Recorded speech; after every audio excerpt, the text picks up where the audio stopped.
hadith, for example, Allah talks about people who lost touch with revelation and their hearts became hard. And in the very next ayah, He says, "i'lamu anna Allah yuhyi al-arda ba'da mawtiha." You should know Allah gives life to the earth after it was dead. Like your heart can come back to life with the word of Allah, like the rain brings the grass back to life. That's what it says. Now, what does that have to do with you and me? Let's come back to that. All of you have different crises. Every one of you has a different drama going on in your life. And when I say drama, some of you looked at the person next to you like, this is the drama, I just drove with them to Jummah. But on a more serious note, whatever struggles we're going through, whatever we're experiencing in this life, we have to first understand that none of it would have been happening if Allah's command wasn't there.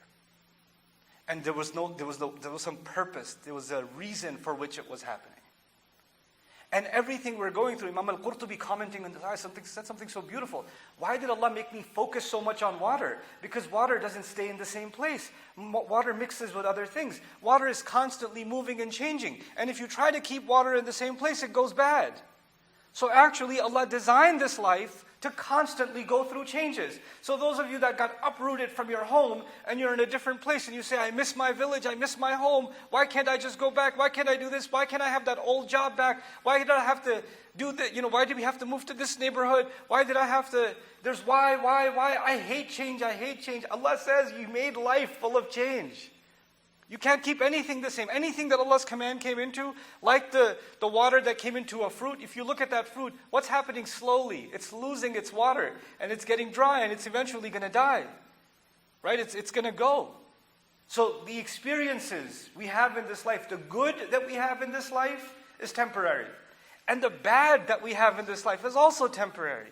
The tough stuff is also temporary. And all of that is a command of Allah. So then if that's all temporary, then what's permanent? If everything's just going to go, the good is going to go, the bad is going to go. What you think is a huge problem today, tomorrow you'll look back like, oh my God, I used to think that was a huge problem. This is a huge problem. I prefer that problem. Because that's gone now, and you have something new to deal with.